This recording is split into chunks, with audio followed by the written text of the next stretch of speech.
Previously, on Barbarians Rising, the ancient world divides in two. Rome is ambitious, ruthless, built on blood and glory. These are Rome's lands now. The barbarians unite to challenge its growing power. On Roman soil, we are finally ready to fight! It's a fight for our freedom. Now, Rome spreads tyranny as it storms across the continent, plundering the people as the barbarians step up the fight. Those inbreds still resisting. We must bring them to heel. But the larger Rome grows, the more enemies it brings on the inside. A vast barbarian army waiting for a leader to rise.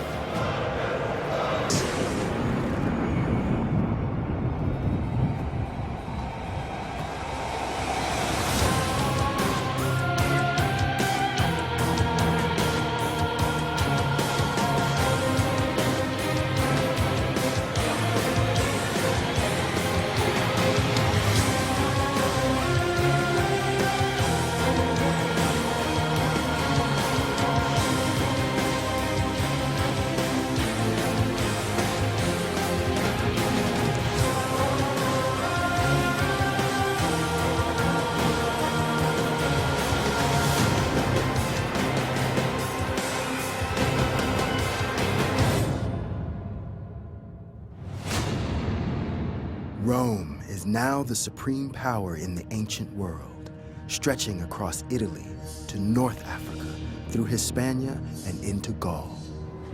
The Roman fighting machine was incredibly disciplined and organized, and it moved with a rhythm and with a power that would break apart a less disciplined and well-trained force. These were professionals. The people beyond the borders of the Republic, who Rome calls barbarians, become targets in a new phase of domination. Rome wants a number of things from the territories it conquers. It wants wealth, it wants glory, and it wants human capital. It wants slaves. Rome builds its power by enslaving people from the lands it conquers, transporting them into the Roman provinces where they're sold, to farm its fields and fight in its armies. An estimated 20% of the Roman population, as many as 1 million people, are barbarian slaves living on Roman soil. Slavery is nothing new to the ancient world. What's different is the scale of Roman slavery. This is slavery on a massive scale. The fiercest men among them are forced to fight for sport, competing in the arena as gladiators.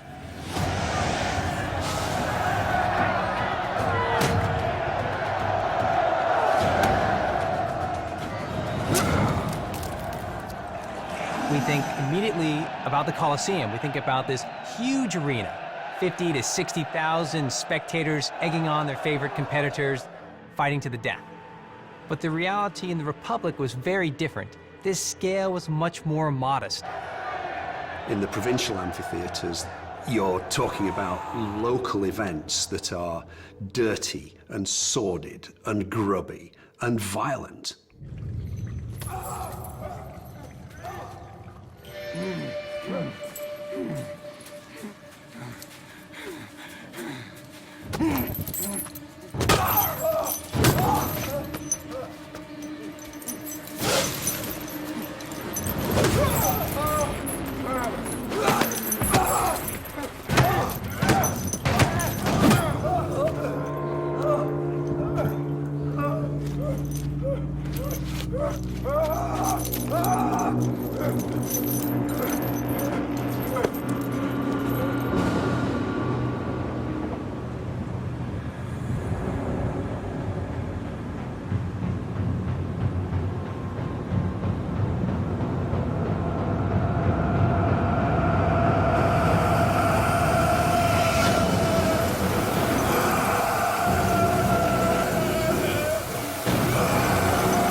Gladiators were subject to every type of abuse imaginable, both physical and sexual.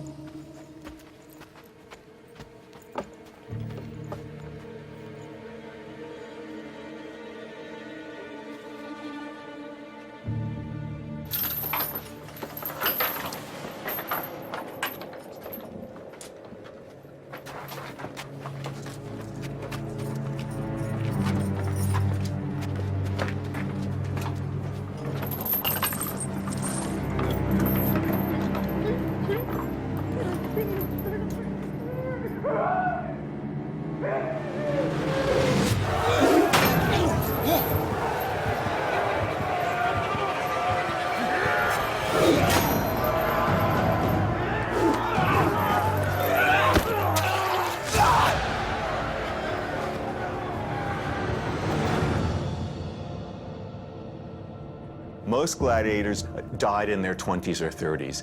It's a very, very dangerous job, and life expectancy is not long.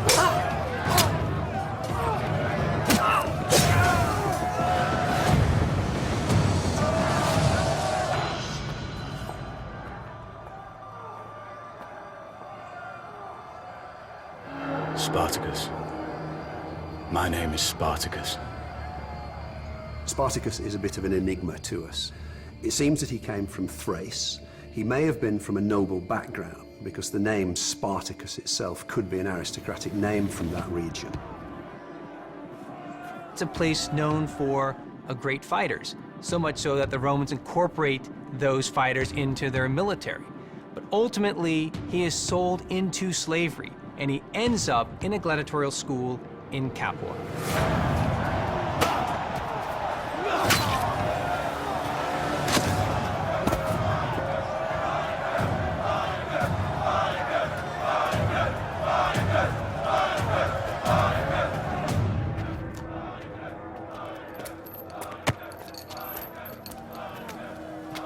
One thing worse than slavery is to adjust to it. And because it's painful and violent, most people adjust.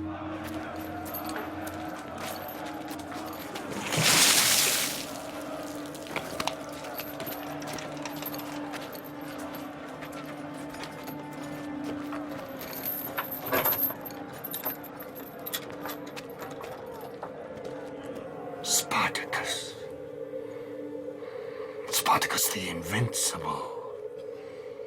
King of the shithouse.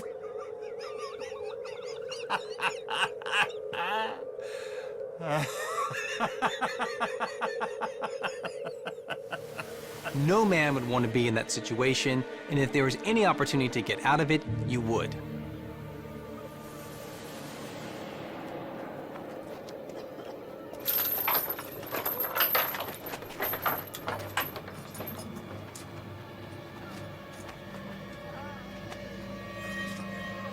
I want to give you something to remember me by.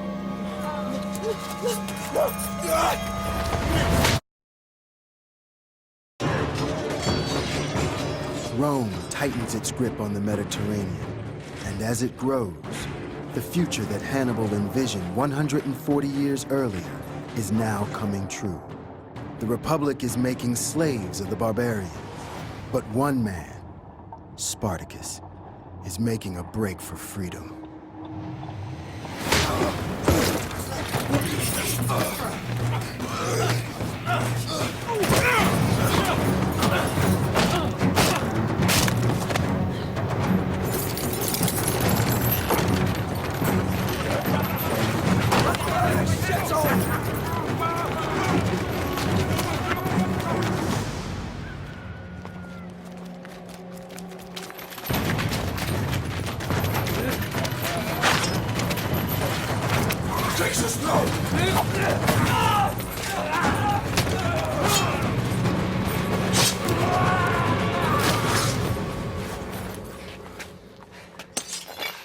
Swords!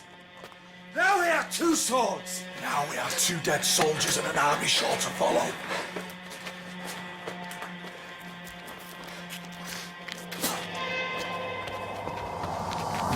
Spartacus and a group of 60 barbarian slaves seize the opportunity to escape. But they break out of Capua without a plan. He wants to get away from Capua, put distance between himself and his former captives. By the same token, he needs food, he needs shelter, and he needs weapons. When they get over that wall, they got to hit the ground running. Law enforcement's going to be right behind them once they figure out, they're gone. The clock is ticking as the fugitives move south. Rome responds by dispatching a small militia to track them down. Freedom is what's motivating these individuals to stay out there. And again, they'll fight their way out, they'll kill somebody, they'll kill themselves, they'll do whatever it takes because, give me freedom or give me death. Nearly every Roman household in the area holds barbarian slaves.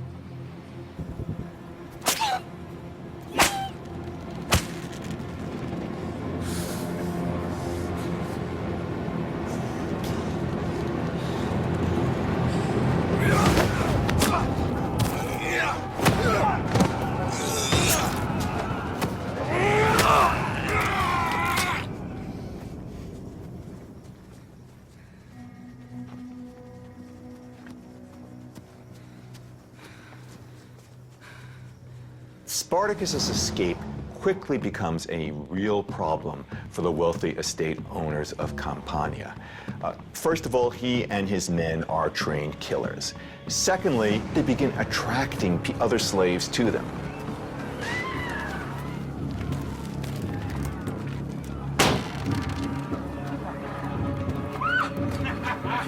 Look what I found!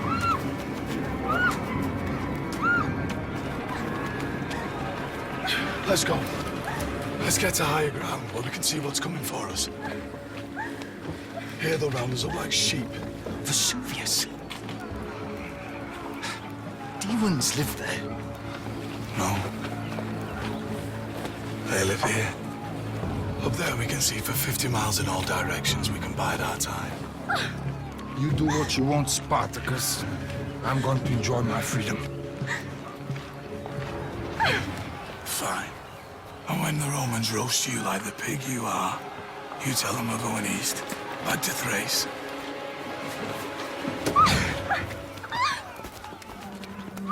If you come with us, you'll likely die. If I don't, then I'll die for sure.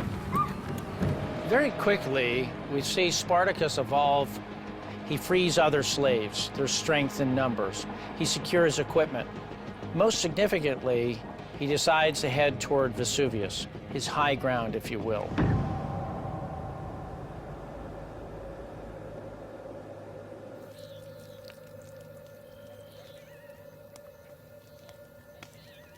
When we were taken from Thrace,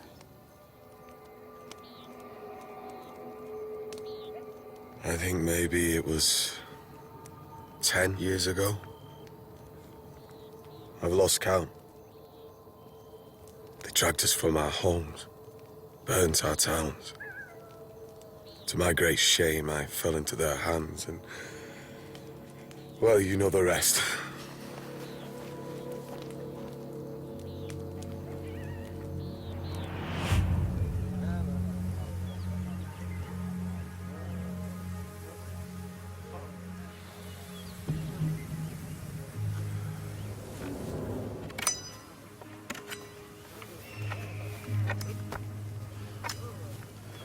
Those are getting anxious. Tell them to enjoy their freedom. We've got an army snapping at our feet, my friend.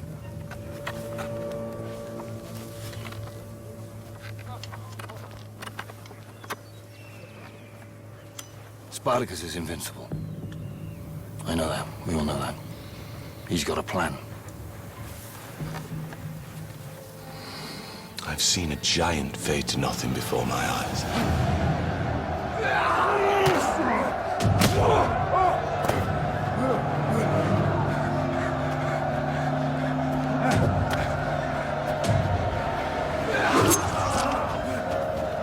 He wasn't even hurt. He laughed at me as if to say, is that the best you can do?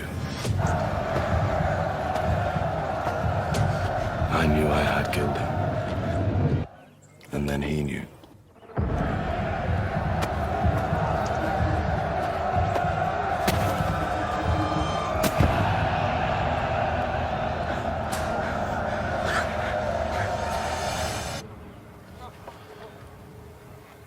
So, you are invincible then?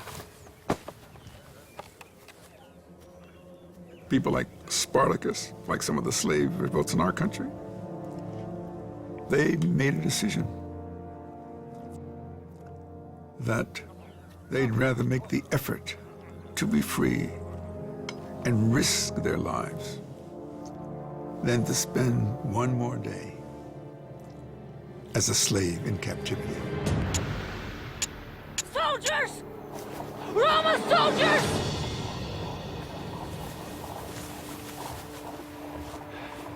How many? 200, maybe 3. There were 60. Maybe we shouldn't wait for them. If we don't meet them here, we'll have to meet them somewhere else. Let's show them who we are.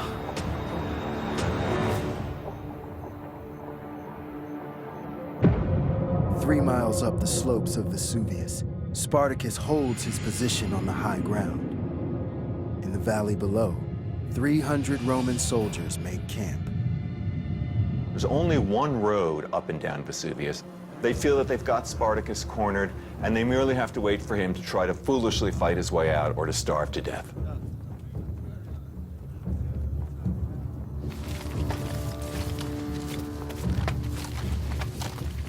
Spartacus has his men fashion ropes out of vines that they find growing on Mount Vesuvius and launch a surprise attack on the Romans.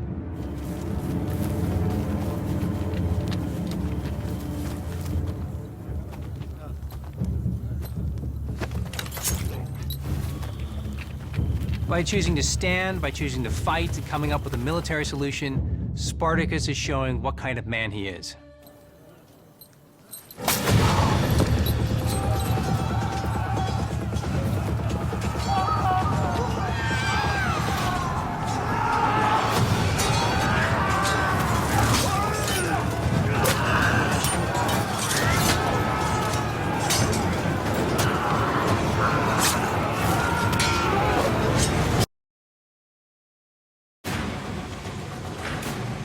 Rome is rapidly expanding as it seeks to dominate the ancient world. But some are rising up to fight back.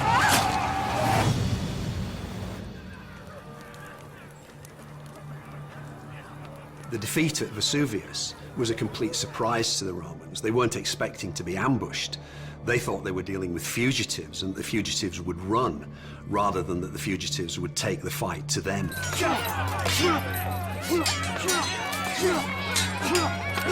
Best part about it? They're brothers.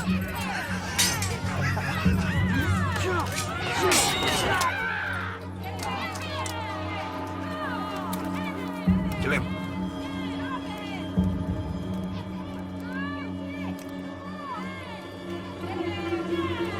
Do it! Kill him! Or I'll bury you both alive.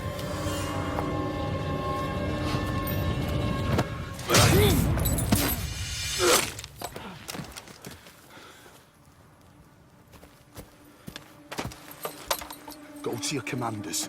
Tell them what you've seen here today. Go! No more. We're better than this. We've got as many swords as we can carry. Now we need to head north, to freedom. Before Rome unleashes hell on us.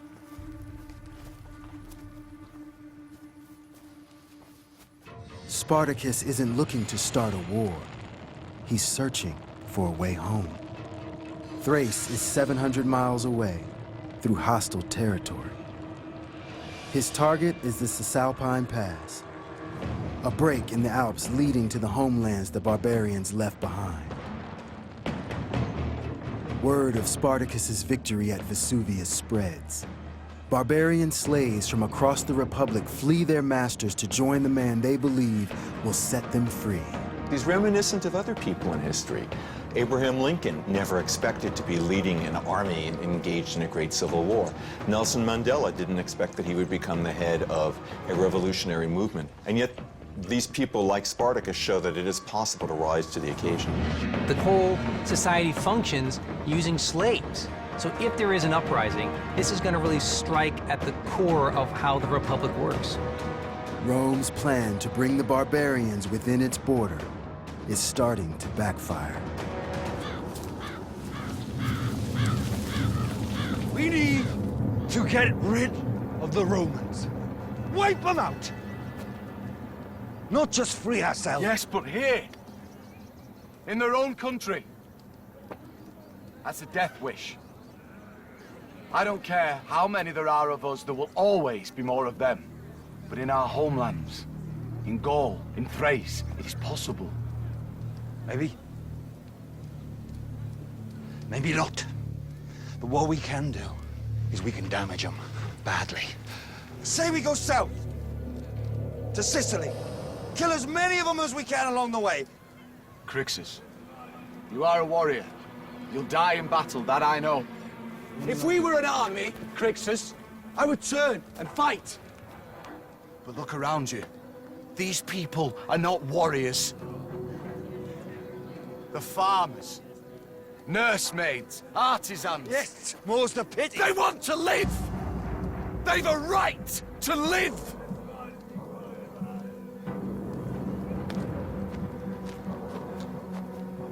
We're near the mountains. And beyond the mountains are the roads. North to Gaul, east to Thrace. Now you do what you will. You die a warrior's death. My greatest shame is that I was captured. Mine, too. We valued our lives above our freedom. Will you make that choice again?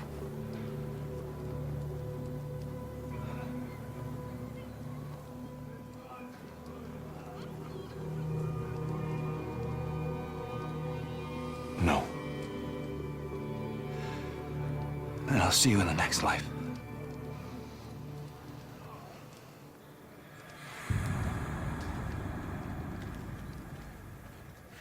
Spartacus and Crixus divide their forces. Crixus and 3,000 fighters splinter off and move south to confront the Romans head-on. He set out to buy Spartacus and his followers, now numbering more than 12,000, time to escape north. Crixus' split from Spartacus gives Rome a major problem. Now they have two very capable and very mobile enemies that they have to deal with, and they have to deal with them piecemeal. While Spartacus marches for the Alps, Roman citizens flee in fear. But first, they ensure the slaves they leave behind won't be able to join the rebellion.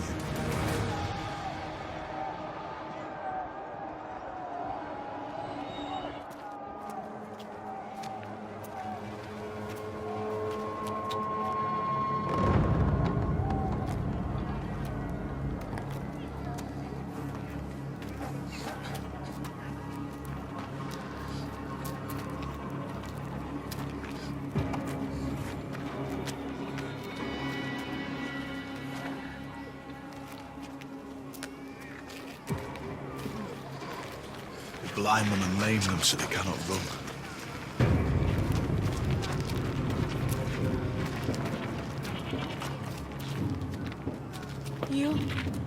You are Spartacus. I am. No. You bow to no one.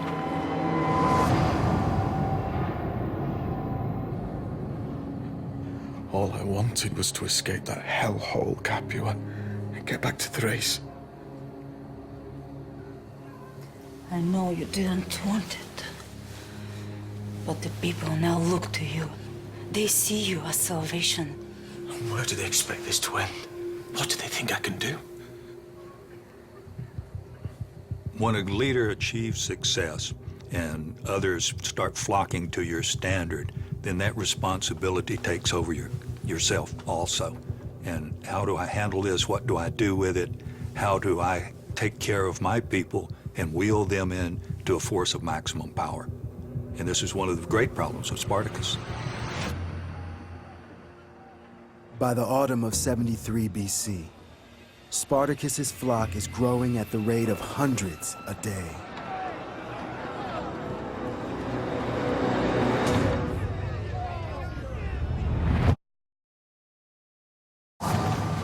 Rome is now expanding faster than ever.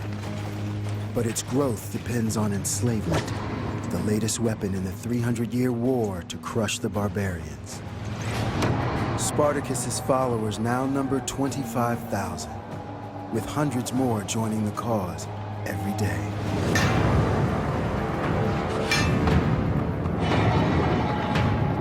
Spartacus knows that the Romans will be bent on his destruction. He has no choice but to not only lead, but to train an army. No!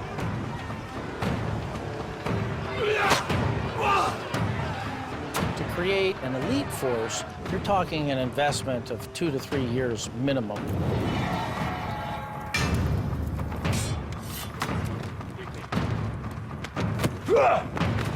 He doesn't have the luxury of years to create a well-trained, cohesive army. He has months at best. They had this great mass of people that could be slaughtered if they fought as individuals. So he took that time that he had during the winter to train his forces and to turn them into an army themselves that could meet the Romans on the field of battle with a good chance of success.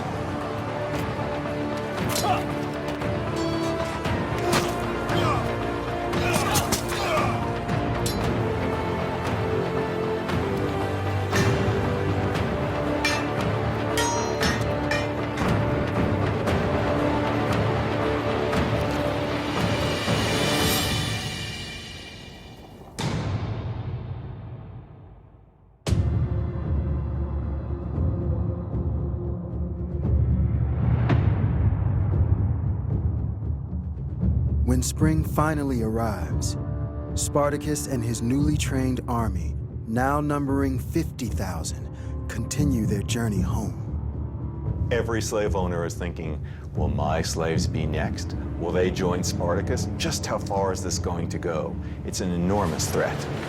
Rome responds, dispatching 4 legions to crush the uprising. The estimates are that at this point, Crixus has about 20,000 Germans and Gauls with him. Spartacus presumably has about 50,000 people with him.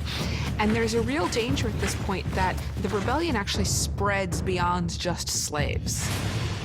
The plan is to intercept the rebels using a classic Roman military tactic called the pincer movement, a simultaneous attack on the enemy from 2 sides. The First Army under Consul Gellius has orders to go south to wipe out Crixus, then circle back to attack Spartacus and his rebels. The Second Army targets Spartacus head-on to cut off his escape to the north and push his forces south into the jaws of Consul Gellius.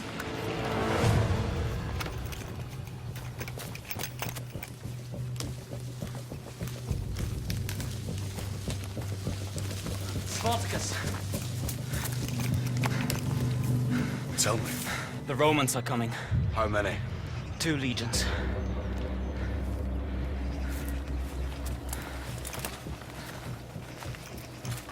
Crixus.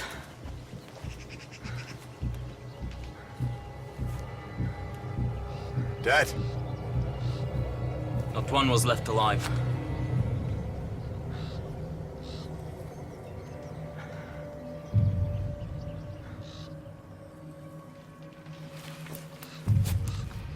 You see how scared they are of us? Not one was left alive.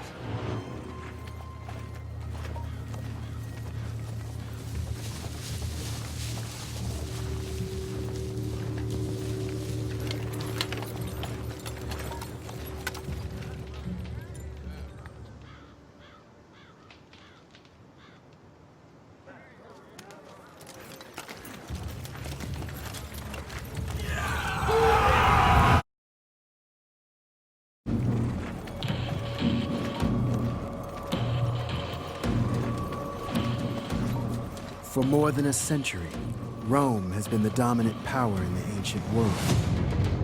But now, a growing slave rebellion threatens to take it down from within.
When the massive slave army defeats the first 2 legions sent to destroy them, they're just miles from their escape route through the mountains. But 2 more legions are still in pursuit.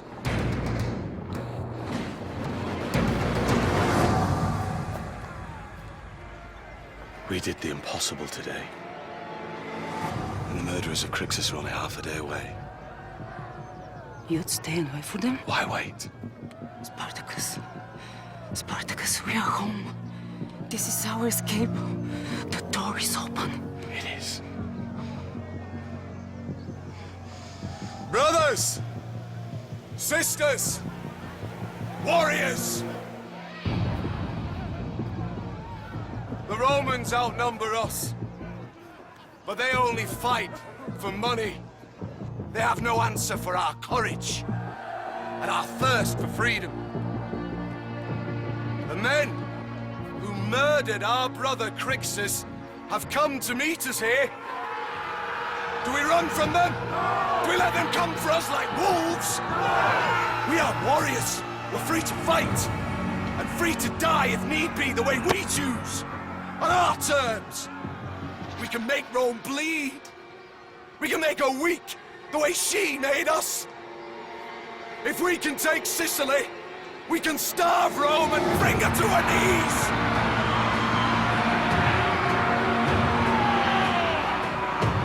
Let's avenge our fallen brothers. You know, one of the great mysteries of Spartacus is why, having come within sight of the Alps, does he turn around and decide to stay in Italy? And we can only speculate. He's become more than an individual. He's become the leader of an army. There's so much vengeance to wreak upon the Romans. Why give up now? Spartacus turns his army around and marches straight into a collision with Consul Gellius and his 20,000 men. When the armies meet, Spartacus scores a critical victory. Consul Gellius's legions are the last viable defense force standing between the rebel army and the vital strategic territory of Sicily, a province that provides most of Rome's food supply. If Spartacus can take the island, he'll have Rome by the throat. Sicily is of immense geostrategic importance for Rome. It's almost a dagger pointed at the toe of the Italian boot. Whoever controls Sicily controls access to Italy. The Roman Senate moves quickly to crush the barbarian threat. They hand over supreme control of the military to one man, General Marcus Crassus. Rich and ruthless, he uses his fortune to raise an army of 30,000 men to take on Spartacus, power that few men within Rome have ever been given before. Crassus knows that putting this rebellion down, despite the fact that it is ostensibly an army of slaves, is going to make him appear to be the savior of Rome. We're here. Sicily is here. And we need to be there. Spartacus plans to bribe pirates and merchants to ferry his army across the sea to Sicily. Go now, the three of you. Race ahead, make the deal. Tell them that for every man, woman, and child they carry, there will be 5 pieces of gold. Go.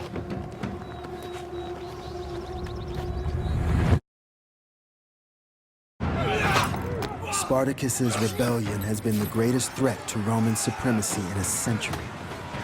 Now he's aiming to crush the enemy by cutting off their food supply from Sicily. But General Crassus bribes the Sicilian pirates with Roman gold before Spartacus ever reaches the coast.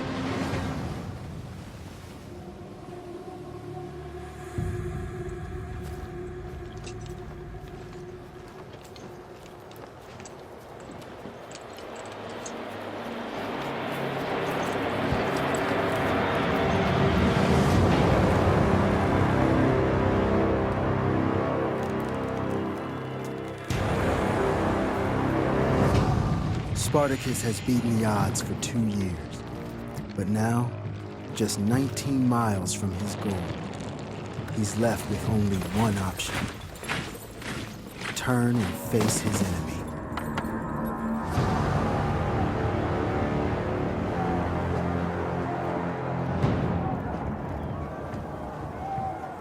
Can you hear me, Spartacus? Can you see this cage? I'm going to take you back to Rome in this cage. Don't let them take you. I won't. And don't be afraid of death.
What better way for him to die than to die fighting, to die as a warrior, to die staying true to his guiding principles? 40,000 barbarians fall at Messina. Those who survive the battle face a more gruesome fate.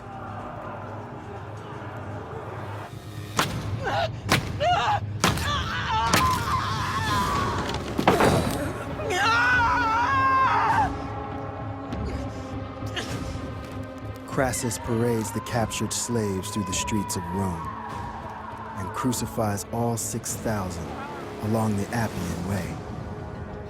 Rome's warning is clear. Rise against us, and you will pay with blood. Though Spartacus fails to overthrow the Republic, his uprising reveals a weakness at the core of its plan to dominate the barbarians. It tells us that Roman society has tremendous vulnerabilities and that the Roman system is not nearly as strong as the Romans thought it was. As Rome expands its frontier, it encounters more and more resistance. Military glory becomes the quickest path to power. Rome descends into chaos as a handful of men fight for control. The death of the Republic really comes with one-man rule, and that one man is Julius Caesar.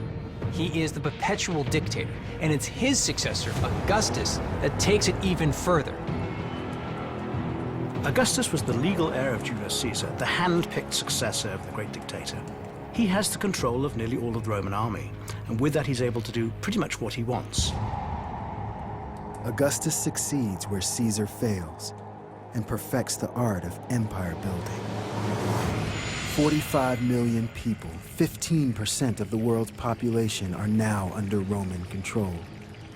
Augustus doubles the size of the empire during his reign, pushing its borders deep into barbarian territory, completing the conquest of Gaul and Spain, and setting his sights on a new prize to the north, Germania. A vast, untamed wilderness that will be the new front in the barbarians' fight for freedom. Augustus invades in 12 BC in search of resources like cattle, amber, and leather. But above all, he wants warriors. The Romans viewed these warriors from the north as tall, fierce, bloodthirsty warriors who, if turned into soldiers for the empire, could protect the empire and help it expand. Defeating these tribes won't be easy. The empire faces a storm of resistance from the moment it sets foot in Germania.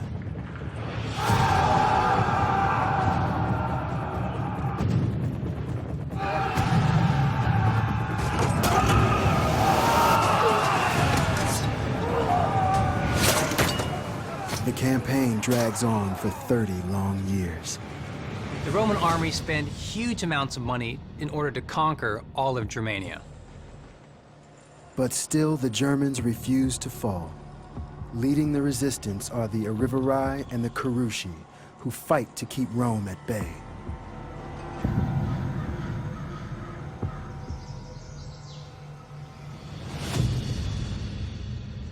Segamaris is chief of the Carusi, who grooms his sons Arminius and Flavius to one day take his place and lead their people.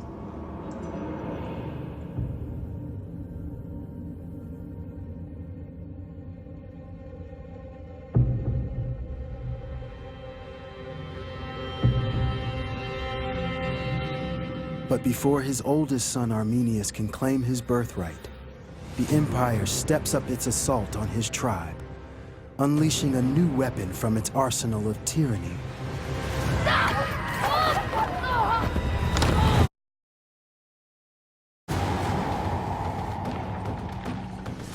The Roman Empire is the ancient world's undisputed superpower. It spans 2.5 million square miles of territory from Egypt to Hispania. A dominion built on barbarian blood. And still, the empire grows. It sets out to conquer Germania.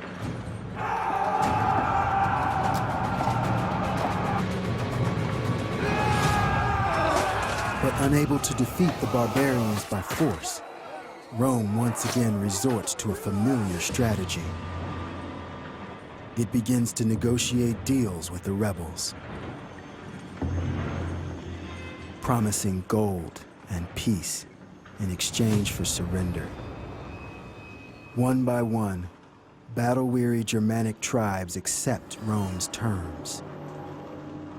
But this time, the empire requires something more. To secure their loyalty, Rome forces the tribes to surrender their sons to the empire. A generation of heirs born to be the next leaders of Germania become Romans instead. These sons will now be raised and accustomed to Roman ways. And ideally, they would see themselves as more Roman than as Germanic barbarians.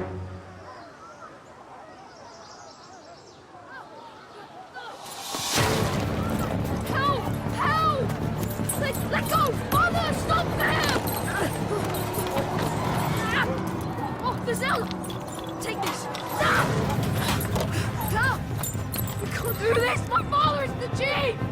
He's the chief! No. Let go! Arminius! Uncle! Uncle! Remember who you are. Carusi. Always. Always. This policy is called Romanization and is largely successful. but it depends on the obedience and loyalty of the barbarians being brought inside the walls of Rome. This is messing around with people's sense of themselves, their sense of identity, their sense of the landscape, and their sense of family. And that is when the stakes get dangerously high.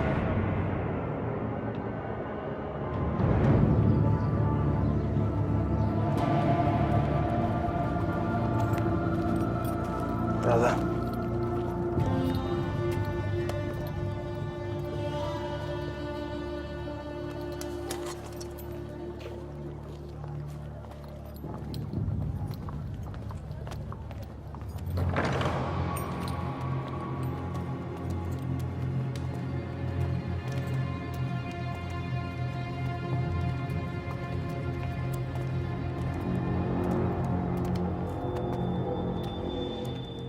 I have heard good things of both of you. Thank you, sir. Flavus, you have distinguished yourself as a servant of Rome. It is reward. I will grant you a promotion. You will serve under General Germanicus in the east. Prove yourself in the theater of war, Flavus, and you will rise in the ranks just like your brother.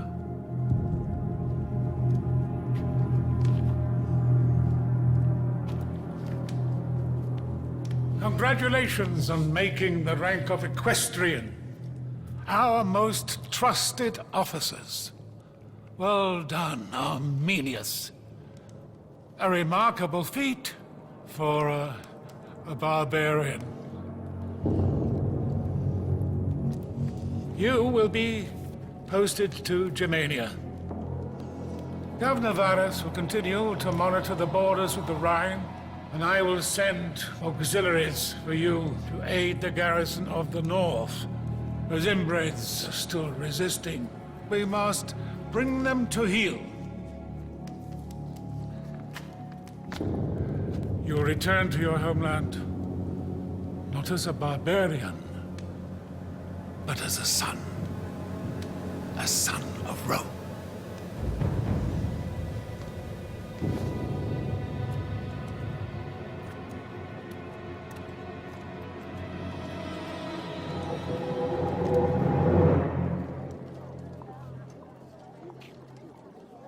He's our emperor, and you show some respect. He's no god, Flavus, even though you think him to be one. You're just angry that they're sending you back to Germany, away from your villas and privilege, back to the rain and filth. Remember what you are. Where you're from. I remember enough. I remember that I hated it. It was our home, Flavus. That was 15 years ago. And for 15 years, I have dreamt of the Rhine. To taste the waters again. This is our home now. Our father surrendered us to Rome. To bring peace to our tribe. To bring gold, Arminius. Our noble father surrendered his sons and his weapons for Roman gold.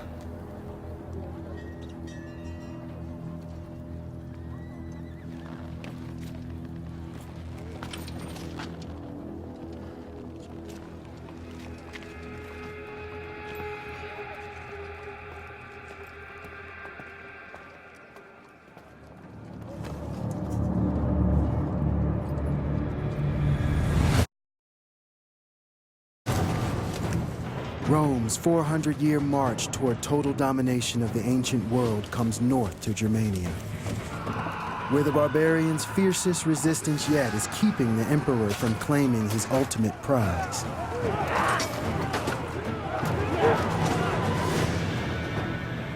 Born to the Kurushi tribe, but captured and raised by the empire, Arminius returns to his homeland as one of the highest-ranking barbarians in the Roman army, with orders to crush the uprising.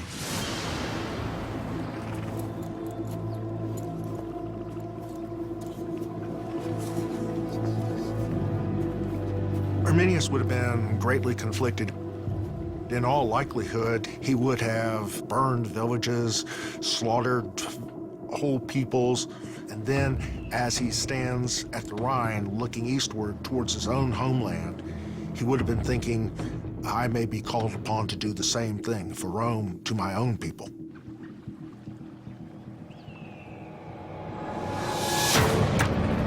Arminius, remember who you are. Taroshi. Always.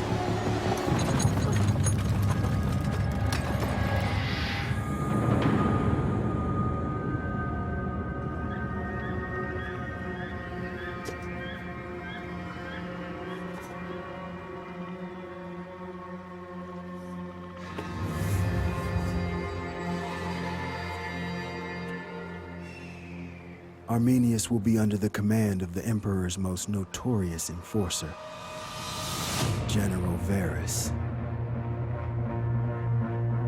Quintilius Varus had a reputation for using raw Roman power to deter rebellions and to put them down fiercely whenever they occurred. Dispatched to crush the barbarian resistance once and for all, Varus intensifies the efforts to round up children for surrender to Rome, and imposes harsh taxes on the tribes to be paid under penalty of death.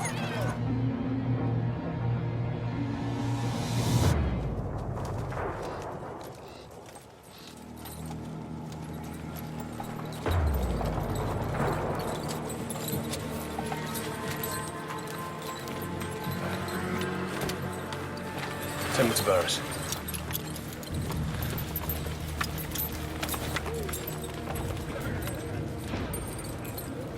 Any more skirmishes, and I want them pacified again. Well? What are you waiting for?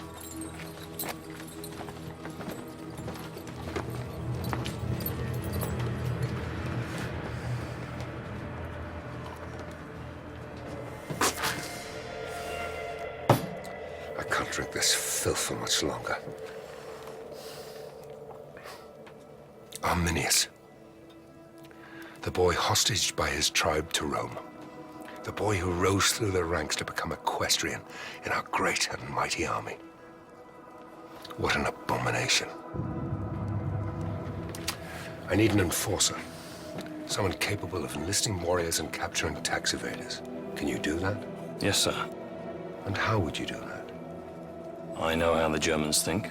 Of course you do. That's what you are. A Roman hero with a barbarian soul. We need more men for our armies. For some reason, the Emperor wants these uncultured savages. Most of the tribal leaders will fall in line and give up their sons without much resistance. Like your father did. Those that don't will answer to you.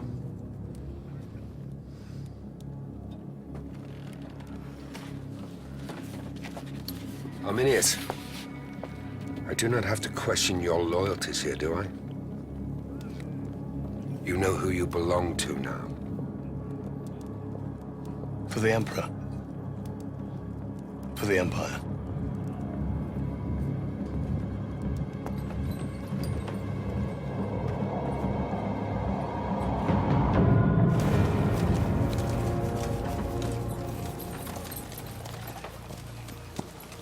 Your once proud nation. This is what you left behind, Arminius. Germans selling Germans for nothing more than trinkets. Is that what I am, is it? Trinket of Rome. What else are you? You climbed to the highest rank of any barbarian in the Roman army, and yet the Emperor sends you back here. Who am I to question the Emperor's wisdom? After all, you crucified 2,000 Jewish rebels in the Syrian uprising. And the Emperor saw it fit to send you here. Sir. Careful, Arminius. I'm beginning to like you.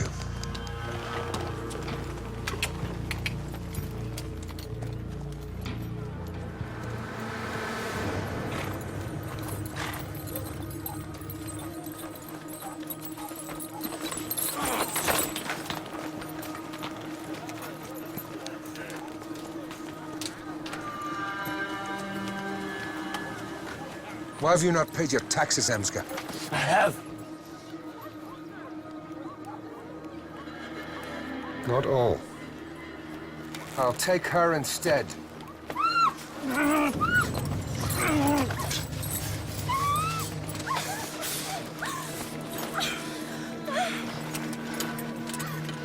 Take the boys. It'll be more useful, no?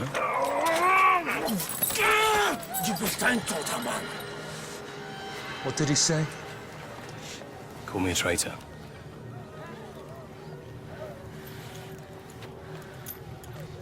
Very well. Do not mistake my leniency for weakness, Emsger. The Emperor will have his payment one way or another. The sons of the Ari-Varai will cover your debt. I'll kill you!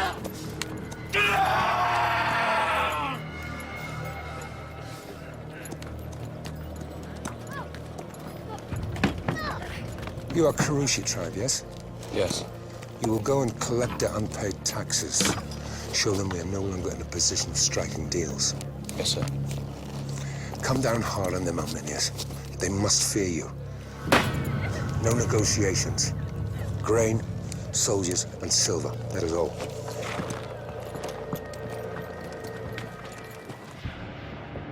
Arminius's people, the Kurushi, live in small tribal groups scattered across northwestern Germania. United by alliances forged in war and steeped in a tradition that reveres its ancestors.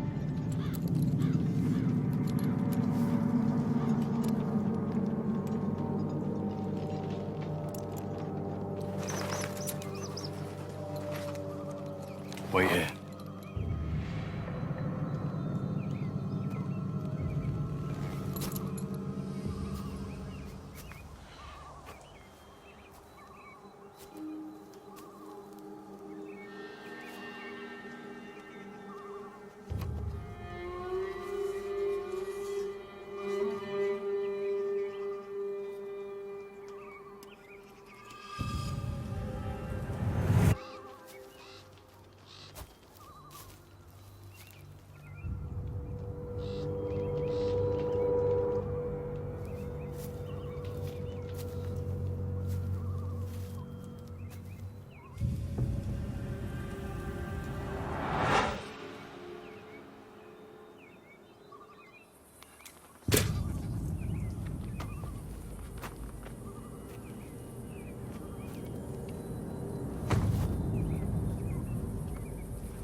When Arminius sees the reality of Roman imperial domination and what it means for his people, he's faced with difficult choices. What does he do? Is he going to be the enforcer of Rome's empire that he's been trained to be? Is he going to turn back to his own society and lead resistance to Rome? And if he does decide to take that path, will anyone believe him?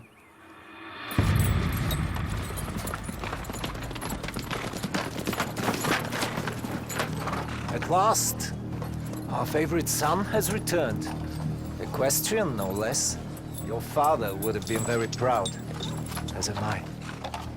So you've taken my family home? When your father died, I only did as was expected of me. The bones of our ancestors lay scattered and plundered. My own father's grave defiled, yet you do nothing. Your countrymen take taxes. Yet you have still defaulted to justice. With our favorite son rising to equestrian, I hoped we could renegotiate, that we could have special favor. Rome favors no one but itself. Bring me the harvest, or its value in silver, or you will be in contempt. Where's Igmarus? I'd stay away from him if I were you. Your uncle is very much like your father. Wants nothing but trouble. Where is he? Where he always is.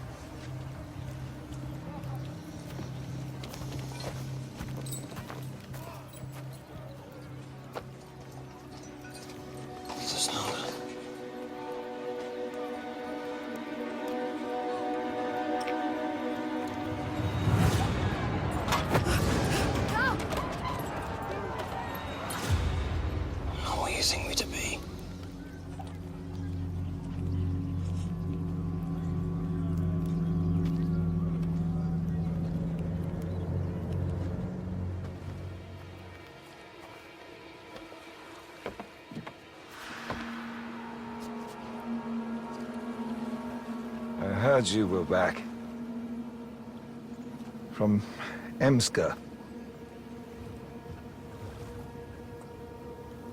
I'm not one of them. Your actions will decide that.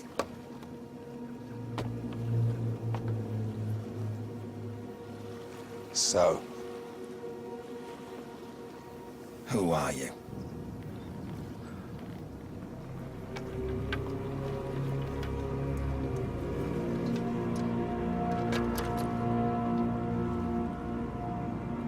I'm Karushi. Like you.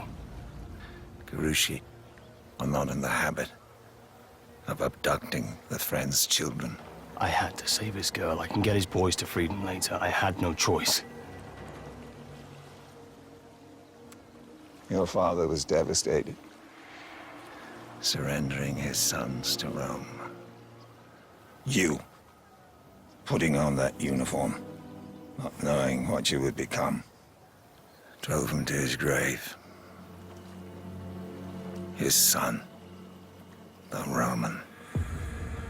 That's not who I am. So you say. I was just a boy, Uncle. It was not my choice to go to their hateful city. I did what I had to do to survive. I did what I did to protect my brother. I have done horrible things in their armies. Things that I would never be able to forgive, but I will do them no more. I must atone. How? By doing what you and he did. I must fight. You are a Roman now. I am Roman. And that's why I can beat them. They would never suspect me. Arminius the Equestrian. I know their movements. How they fight. Their weaknesses. If we can gather enough men, we can beat Varus and his legions. Drive Rome from our lands. We could be free again. Why would anyone trust you?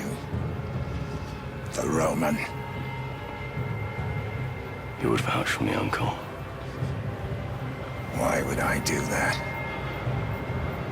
Because I am my father's son.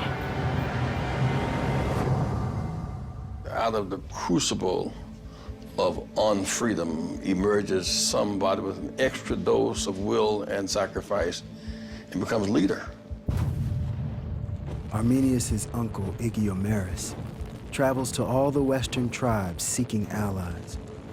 As word spreads, it awakens a sleeping giant.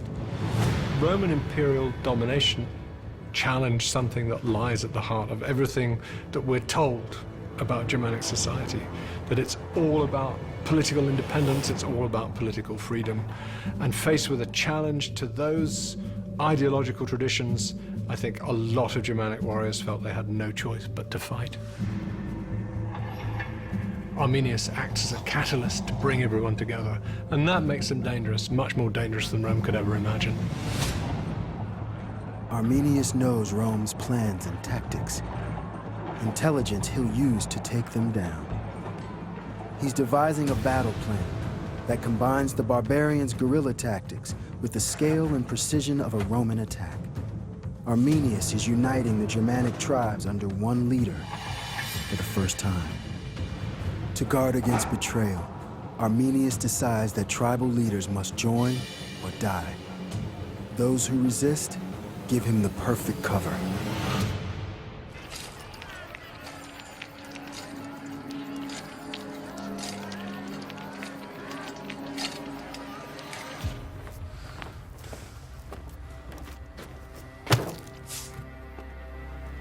This one wouldn't pay his taxes.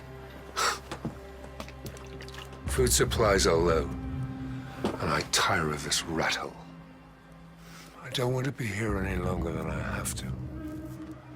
We moved south for our winter camp in 7 days. Or does that not agree with you? I'll make sure the tribes have made their contributions before then.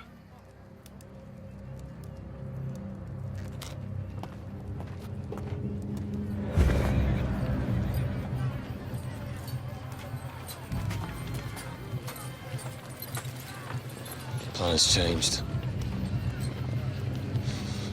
We have 7 days. The barbarian tribes of Germania are uniting to fight for their freedom from the Roman Empire. Leading them is Arminius, a son of Germania who was raised as a Roman.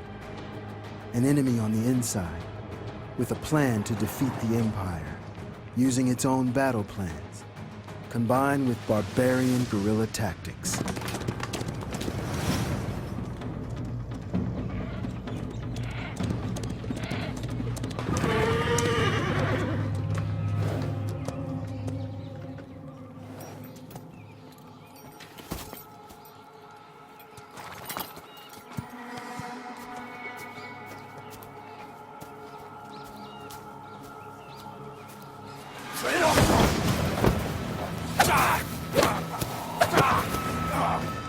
Where are my boys? Where are they?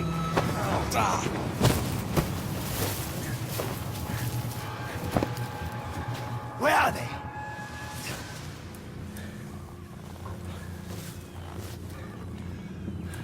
They've been taken to Rome. Then they're dead, you bastard.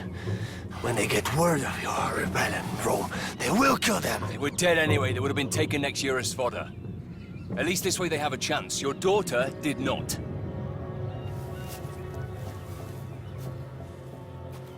You must trust me, Emska. As I trust you.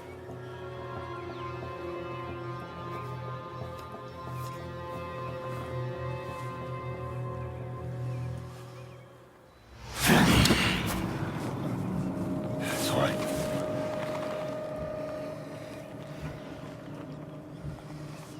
You do as you must. But hear me out. I need you and the Aravari to join with me. With us. The tribes have always been allies. Varus marches south in 7 days. And we need to gather as many men as we can. Varus commands 3 legions.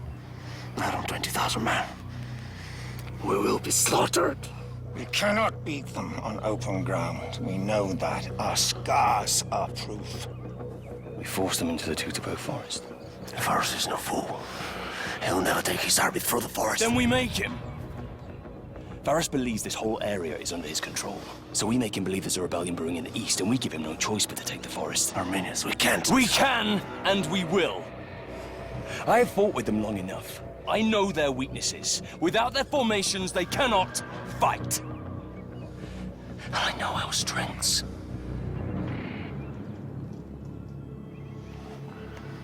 How do we hide an army?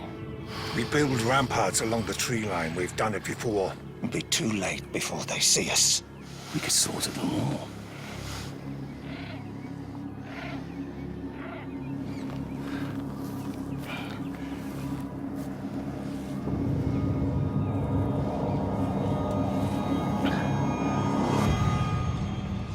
Arminius has designed a complex battle plan that depends on luring Varus and his legions into the Teutoburg forest. There, the tribes have hand-built a primitive rampart, 2 miles long, concealed by the dense woodland. It cuts through terrain that's perfect for an ambush. A thin track with a steep bank on one side and marshland on the other. He aims to funnel the Roman legions into the kill zone, where 15,000 Germanic warriors will stream from behind their fortifications and slaughter the Romans where they stand.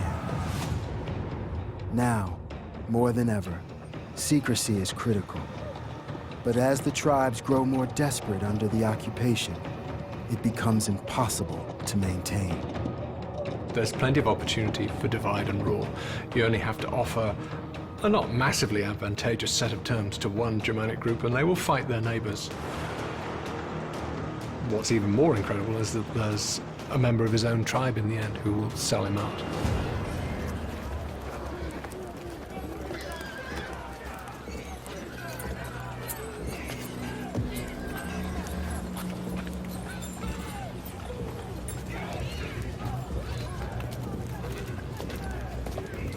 Find Arminius, now.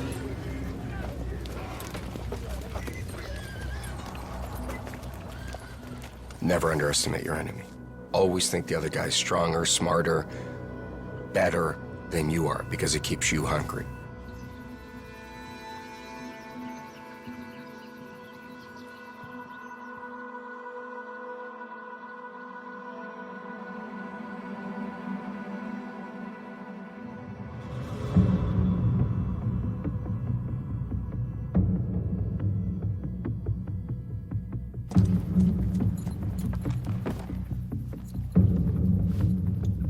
We're betrayed. Varus knows. Her father sold us out for gold and favor. Varus will send riders to get you. Get her to safety. East to the Elbe River. Where are you going? Suggest has condemned us all to the blade. I need to find a way to reason with Varus. Varus will cut your heart out, boy. The Empire has already cut my heart out. Arminius is under an enormous amount of pressure. He's really riding both sides of the fence. And on the one hand, he's preparing the ambush, preparing those troops, getting ready for this slaughter. And on the other hand, he's got to perform his normal functions as a Roman military man. And all the while, Varus is becoming suspicious.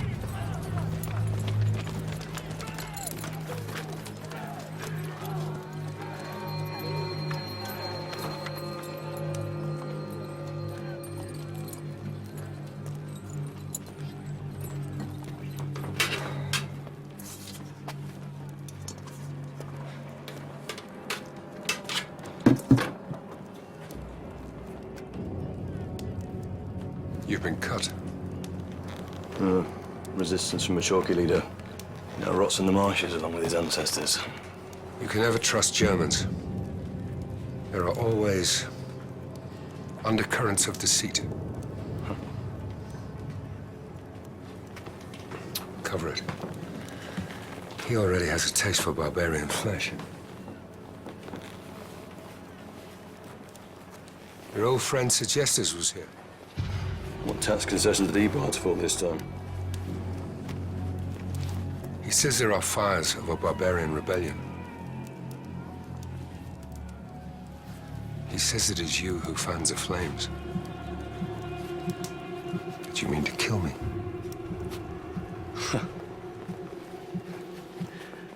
That wine will kill you quicker than I ever could. The locals piss in it. But my gut tells me the rebellion's real. I wouldn't move south. I'd hold up here for the winter, pacify any tribal uprising. Why would Segestus say such things when he knows the price of lying? I'm to wed his daughter. You knew. I too have ears and eyes everywhere, Arminius. He promised her to another, in order to unite their two tribes. A move that stands to make him very powerful. But he'd lose it all when I take her back to Rome.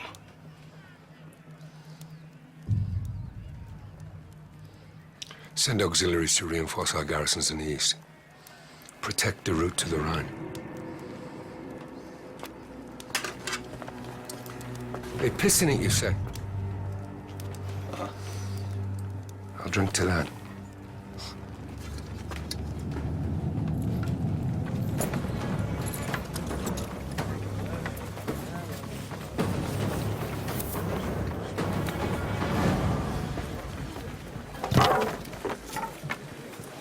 Varus suspects insurgents. Scouts will be vigilant. We still have our line of ramparts to build.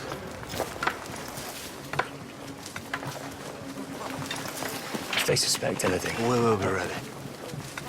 If they see anything out of place, any bit of structure, we're all dead. Look around you, Arminius. There are thousands prepared to fight, prepared to die. They need this more than you. We will be ready.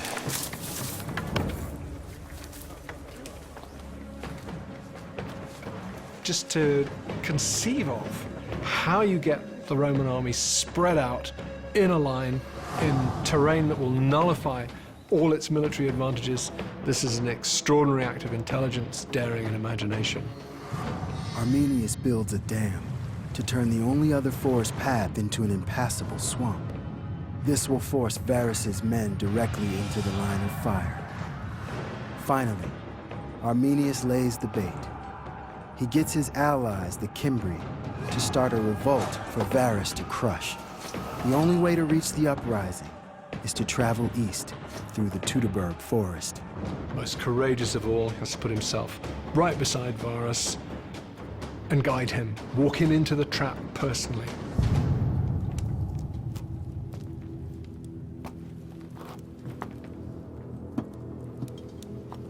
Tell me of the Cimbri. Once proud tribe of the Rhine. They've no love of the Empire. Why? Your predecessor burned their families alive. If the Cimbri are in revolt, it should be crushed before it escalates. We should make a point. And what point are we trying to make? That any disloyalty will be met by force. If we let this fester over the winter, it will be out of our control when we return. Tomorrow we leave this camp, and I lead my men through this hostile territory. They're nothing more than farmers. They wouldn't attack 3 marching legions. And if the tribes are aligned, as Segestus says? The route is open, but we lead through marshlands. Progress will be slow. But defendable.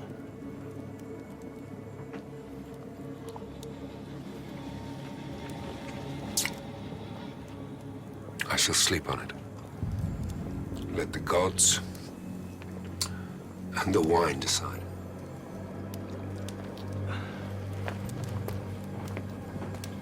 Arminius, tomorrow you shall ride alongside me. As you wish.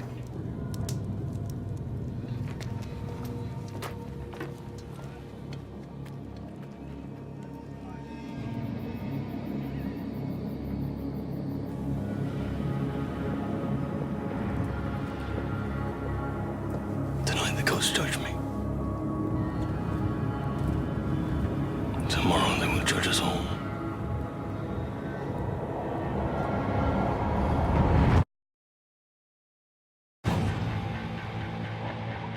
The barbarians of ancient Germania have united for the first time to reclaim their freedom and expel the Empire from their homeland. Their fate depends on their native son, Arminius. Varus orders his 20,000 Roman legionaries deep into the dense Teutoburg forest. Hidden there are 15,000 warriors poised to strike. When the time comes, small bands of Germanic tribesmen hiding in the marsh will attack on Arminius' signal. They'll launch a series of lightning strikes as a distraction, giving him the cover he needs to escape and lead his people into battle. Arminius's entire plan depends upon the success of his disinformation campaign. He has to get Varus and his commanders and all the rest of the troops to go the appointed route. That's where he's laid the trap. If they go another route, the problem is at that point, the whole thing is lost.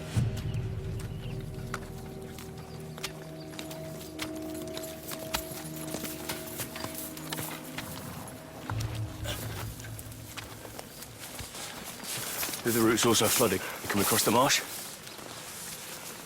I will take the fort, go around.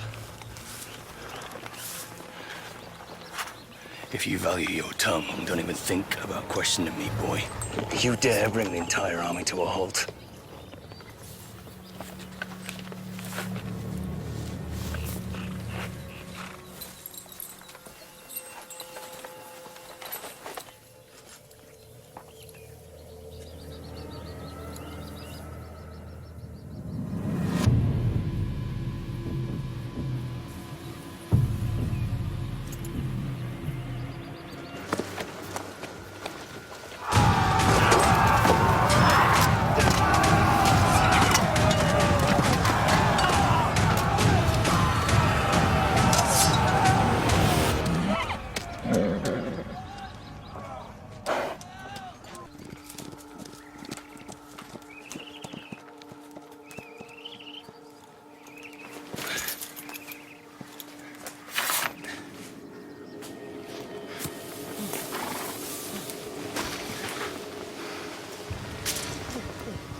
I have a message for Rome.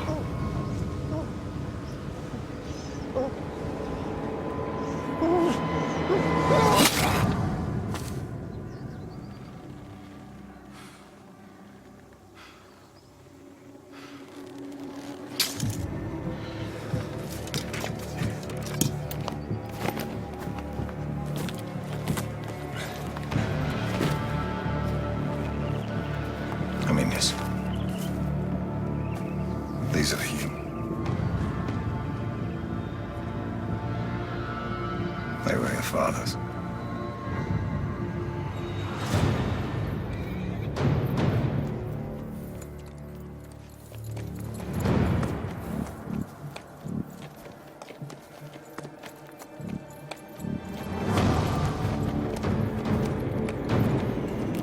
Arminius.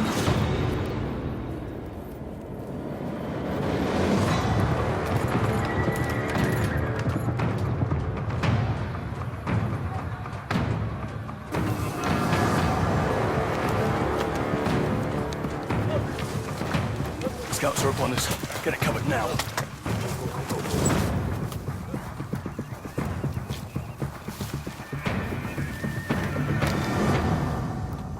We can't strike until the vanguard has passed. We wait for Varus. If we hit them too soon, they'll regroup. Do not let them get into formation.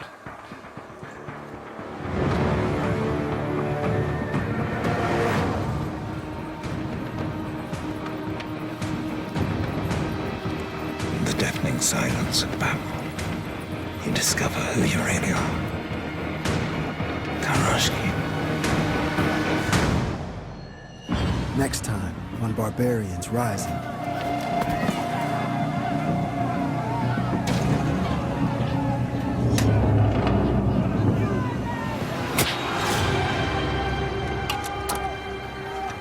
I will kill you. Let us begin.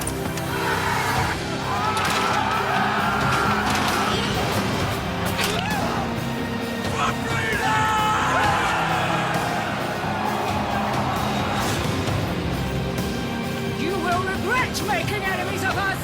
I doubt that, you filthy animal. What are you doing with our queen? Teach us some respect. Ah!